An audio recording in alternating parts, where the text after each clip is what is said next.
కాదురా చేసుకోవటం, మనసుకు నచ్చిన వాళ్ళని చేసుకోవాలి.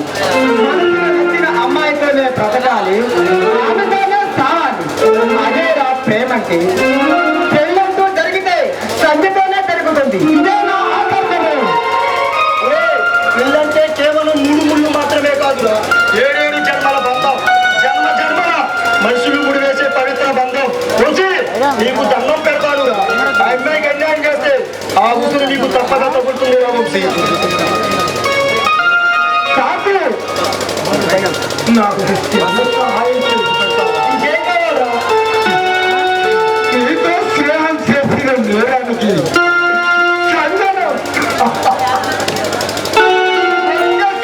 ఒక్కసారి తీసుకుని వస్తావంట్రా.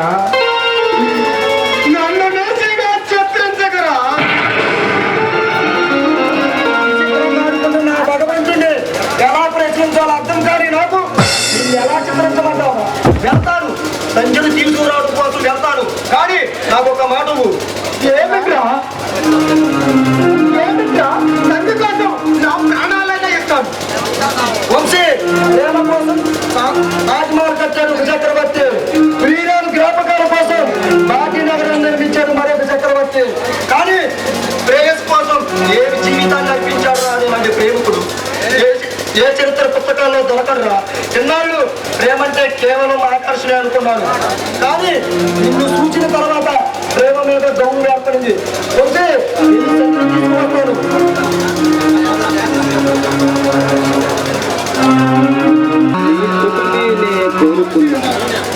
నేను వీడి అందుకే వెళుతున్నాను అన్నారు అంతే. ఏ స్వార్థానికి లొంగనిది, ఎంతటి త్యాగానికైనా వెనుకాడనిదే నిజమైన ప్రేమ. అందుకే సంజ వంశీలు ప్రేమలో ఓడినా ప్రేమను మరలా గెలిచారు. కొత్త చరిత్రకు శ్రీకారం చుట్టారు. అంతిమ విజయం ప్రేమికులదేనని నిరూపించారు.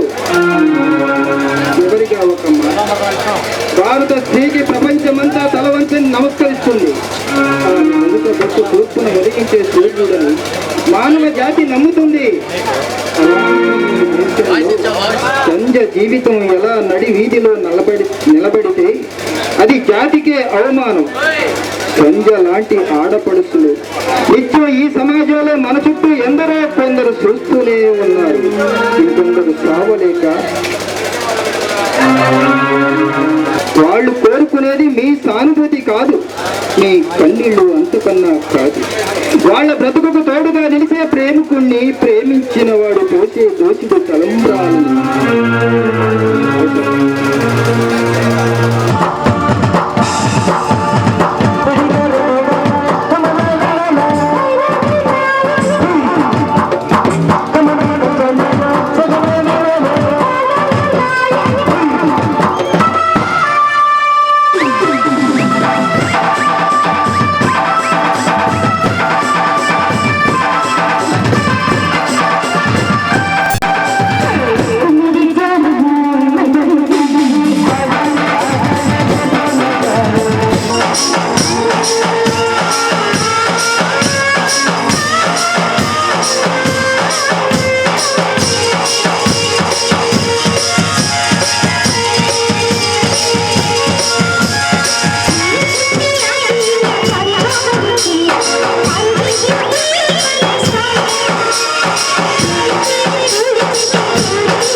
పిలవలేదు.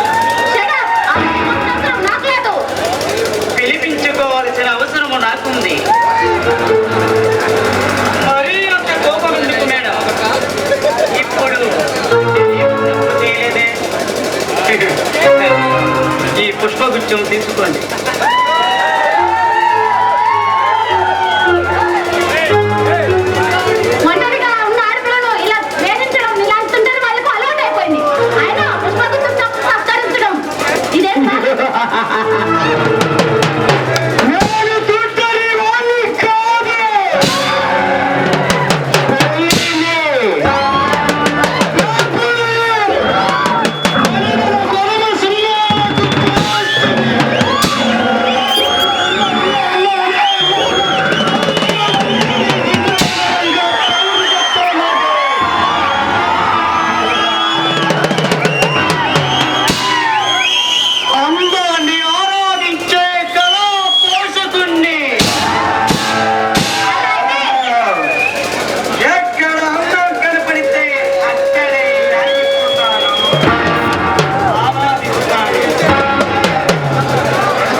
లాంటి నీ రేకులపై నా పెదాలు తాకాలని సన్నజాతి కంటే సన్నమైన నడుము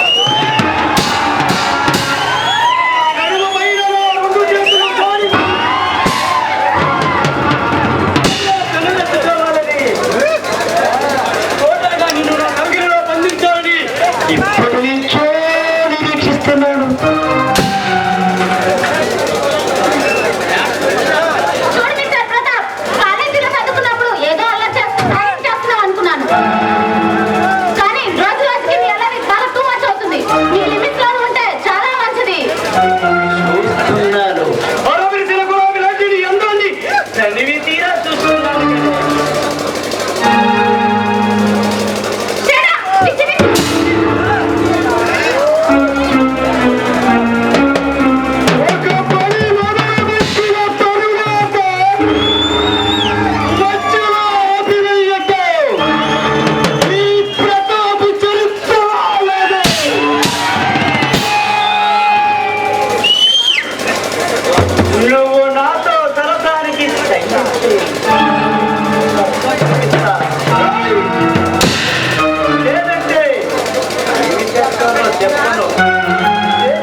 తెచ్చుకోవాలని ఎప్పటి నుంచో నిరీక్షిస్తున్నాను.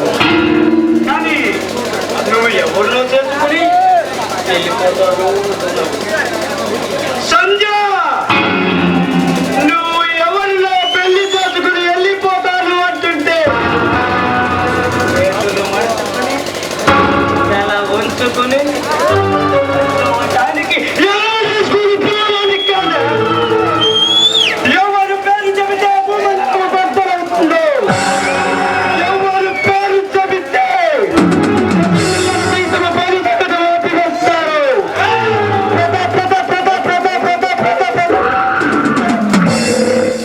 అర్థమయ్యిందా?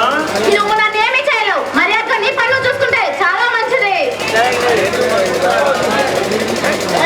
కాదు, నీ పక్కలో కొడుకుని, శోభనకు పెళ్లి కొడుకుని నేనేనని నీకు మరీ హెచ్చరిస్తున్నాను కదా. ప్రతాప్, నా తనువు మనువు ఎప్పుడో వంశీతో ముడిపడింది. దయచేసి ఇక్కడి నుంచి వెళ్ళిపో. సంజ, నువ్వే నన్ను అర్థం చేసుకోలేకపోతున్నావు. నీ సరువు ఎలుకరికి అర్పించానని చెప్పినా నువ్వు ఎలుకని పెళ్లి చేసుకుని వెళ్ళిపోతానని చెప్పినా నేను నిన్నే కోరుకుంటున్నానంటే ఒక్క క్షణం ఆలోచించు. ఇదే కాలేజీ క్యాంపస్ లో చొప్పున నాకు సర్వసుఖాలు రుచి చూపించక పైన కలిగి పరిచయం వెళ్ళింది. ఇప్పుడు మర్యాదగా చెబుతున్నాను,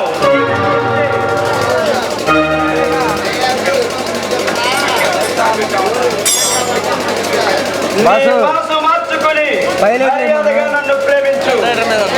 చిచ్చి, కక్కిని కొట్టి కూడా ఆశించే నీ పని ఇది ఎంత పని ఇప్పుడు అర్థమైంది. మర్యాదగా నీ పనులు చూసుకో. దయచేసి ఇక్కడి నుంచి వెళ్ళిపో. సిగ్గా సిగ్గా నాకెందుకు ఆ సిగ్గు?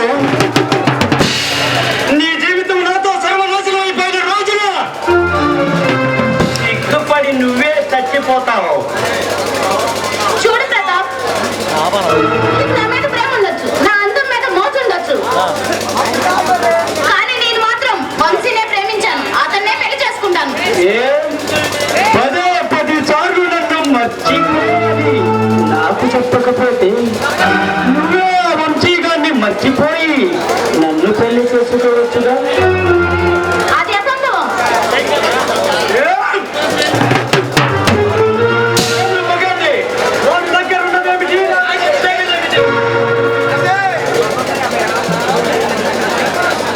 నోర్మి, నీకు సంస్కారం లేదా?